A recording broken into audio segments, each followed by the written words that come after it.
Time to pull up a chair. We've got another great story for you today in the rLounge.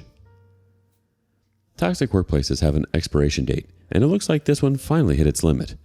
Today in the rLounge, it's audit season, and as we all know, when the audits start, the truth can't hide for long. Update 2. The saga to She Got Me Fired, so I unintentionally got her arrested. Buckle the F up, because this is going to be a bumpy ride. But before I get into this update, I keep seeing people asking, why aren't I reporting this to corporate? For the love of God, I have. The only issue I have with that is the fact that I do not have direct contact info for any higher up bosses of Tom's. When you become any level of management, you are provided with a company email, i.e. firstname.lastname/store name and number at outlook.com. They create this email, give you the login info, and you're not allowed to change anything regarding that info. When you're given access to it, you have access to all higher levels of management. When you are fired, you are blocked within 24 hours. Before I was fired, suspicions were emailed to Tom's boss, the regional manager. Had I known I would lose access to emailing them directly, I would have saved a couple of contacts, but I had no idea. A complaint form was submitted to their reporting email that is listed on the company's website, along with a voicemail submitted to the hotline they have listed. I also had a couple of friends do the same thing. The problem is I don't know how often these reports are checked or how serious they take them. There's a third shift male employee who has 20 plus complaints filed against him from 2024 to now, and he is thriving on third shift still. And he is by far the most terrible person I think I've ever met. He's been there for 8+ years, and I've never seen him be anything but rude and sarcastic, sometimes just straight up nasty to customers for absolutely no reason. When you submit the report, it has an option to upload a picture attached, so I uploaded the second arrest report.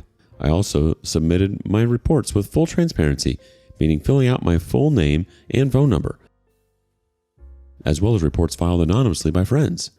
To put an end to this question, trust me, I've done my part. Now, let's get into the meat and potatoes, shall we? We left off on Tom allowing August to work third with the other third shift guy who has 20 plus complaints against him, just from 2024 to current date. I really need to add a little backstory before I go into the update. Don't worry, I'll make it quick. As I stated previously, my husband and I have been coming to this store every day, sometimes multiple times a day for the last 5 years. I always get the same 2 items, a Danish type of snack, Bon Appetit cheese croissant, and Mean Bean Monster. My husband would get random snacks, but for drinks always grab Code Red Mountain Dew and Smart Water. This just ties into the update later on. I went in on truck day and every flavor of croissant was newly stocked, only flavor missing was cheese. I shrugged that off because they had been out for weeks now and went to grab a couple of monsters, Zero Mean Bean on the shelves.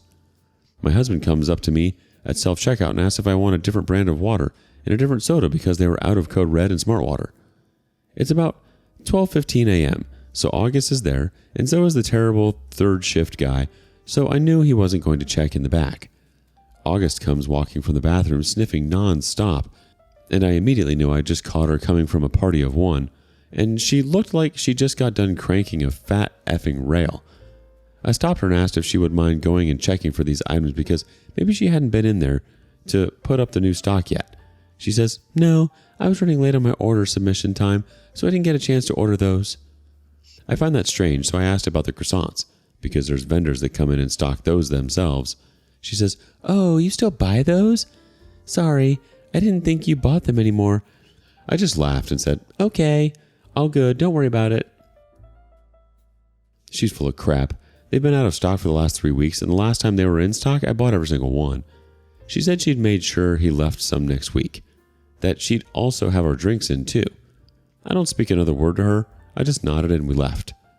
Now, fast forward to a week later. Still none of the items we always get are there, and neither is she. That's cool. The very next day is March 20th. Lorraine gets there that day at 7 a.m., and about 20 minutes into her shift, she's cooking in the kitchen. The kitchen is just a few feet away from the registers. She sees a woman walk in, and Tom is on register. The lady tells Tom she stopped in the night before to get gas, and August was alone working register, and she was struggling to set my pump. It took 6 minutes before I said, "Don't worry about it. I'll do it on the self-checkout." She said August seemed to be nodding in and out, standing at the register. Tom asked for the time she was in there. She pulls out the receipt and gives the exact time, 12:22 a.m. He then tells her he'll watch tapes, but August has been very tired lately working night shift and staying during the day to do orders. The lady leaves. A little time has passed. It's now 10:45 a.m. and a man walks in. Lorraine is running the register. Tom is getting change for the safe in the back. The man, "Hey, is Tom in right now?" "Yep. He's just in the back getting change. Give me just a moment."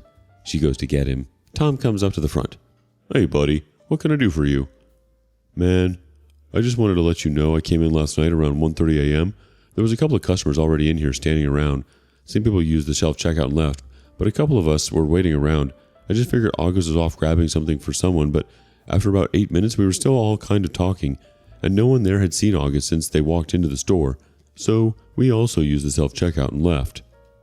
Now, I don't know why in the world none of them thought to call for help, because something could have seriously been wrong, and it blows my mind that no one tried to find her or call emergency services. "I would have checked the tapes, but August has been really tired lately working all these extra hours. She probably was in the cooler stocking or in the restroom and forgot to lock the door. Thanks for letting me know." The guy leaves. At this time, August was still clocked in. She was still there doing the Coke order for the store, but she was outside in her car doing it on the store tablet. Out of nowhere, 15 minutes goes by, and then an ambulance and fire truck pull into the parking lot right behind August's car.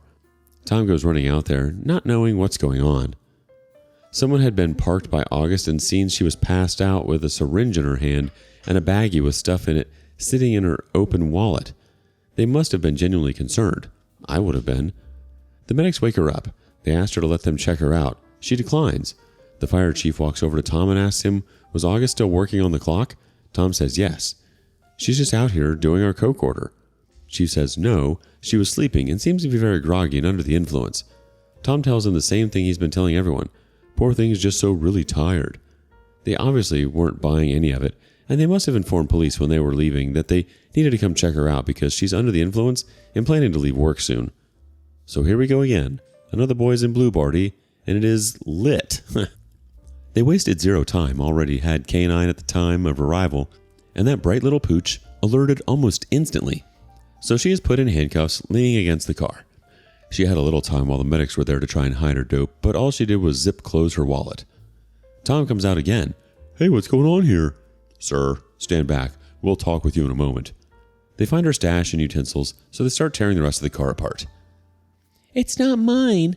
I was holding it for someone and haven't had the time to flush it yet." And August starts dramatically crying. They put her in the back of the car, ask Tom if he's okay with her car remaining there, or does he want it towed. He says it's fine where it's at. They leave with August in tow. There was no bond set or no update on her case until the following Monday or Tuesday. Bond has been granted. Each charge has a $10,000 full cash bond, but now after a couple of weeks, it's been updated to a $10,000 blanket bond. Since I was fired, I always stop by once a month earlier in that daytime on Thursdays when I go to the doctor's, so Lorraine and I can take a smoke break like we used to and just BS. She tells me August has been calling Tom nonstop the last 2 days. This conversation is taking place a week after her third arrest. Our convo goes like this. What the hell does she want? Him to bail her out? Lorraine says, "Yep, but he said he isn't bailing her out this time." Remember when I said keep that little secret phone call Tom had gotten the last time August was arrested in the back of your mind? Turns out it was August. She called to ask him to please go pay her hotel room because she was supposed to that same day before 3 p.m. and that she was supposed to have a bond shortly. He went and paid for her room, $100 for one night. He waited around town until she called, then bailed her butt out. When Lorraine called him to tell him August had a bond set, August was already in Tom's car. So this time, he said he couldn't help her. She calls him again and asks him to please go pack up her room, and she put the stuff in her car so she doesn't lose any of her stuff. And he agreed to. He told Lorraine mostly everything was in bags and boxes. He didn't open anything nor look through it, so he doesn't know what he is carrying around in his car. Not everything fit in her car, so some of her stuff is still in his car. Tom starts to ask Will to do everything he was doing before, while covering for August, and Will told him he'd only do it if Tom spoke to his boss about promoting him to assistant manager, because otherwise he's going to start looking for another job with better pay. Claps to him honestly because he truly deserves it.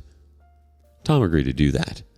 On April 2nd, Will officially became the new assistant manager, and while Will was talking to Tom's boss about the promotion, Will asked what was going to happen with August.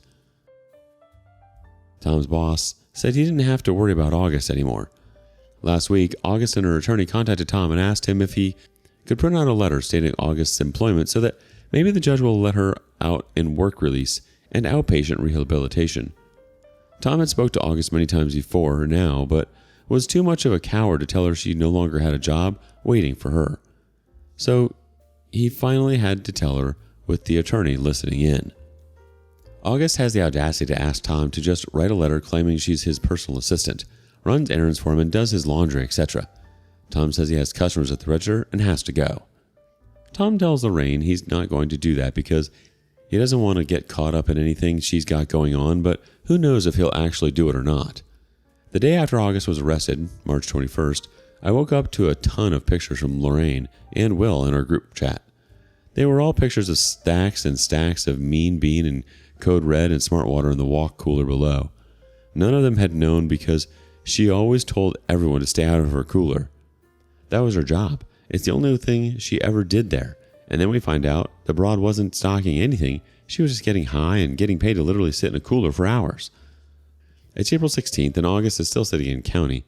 No more assistant manager job. Only thing she has to come back for is her car. So finally, karma is catching up to her in a big way. I'm attaching the screenshot of my report submission to corporate along with the third arrest record.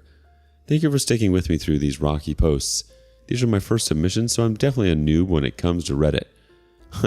If there happens to be any other updates, I will post, but I don't know when there will be, or even if there will be. Be sure to check out the images that are attached to this story to get the full details of the cases and associated information. You've clearly gone above and beyond to report what's going on, OP, and the fact that nothing's been done, despite arrest reports and what sounds like a walking HR nightmare still closing in, is genuinely alarming. You've 100% done your part, and then some. At this point, it's not on you. It's on the higher-ups, who are choosing to look the other way. Update: the audit and work woes of petty revenge. This has truly been a wild ride. Wish I could say this has all been fiction, but unfortunately, it's all our real lives. I really didn't think we'd reach this point because so much has gone unnoticed for so long. Okay, now we get into what you're waiting for. I called Lorraine yesterday morning and asked if she knew why they were in there auditing Wednesday.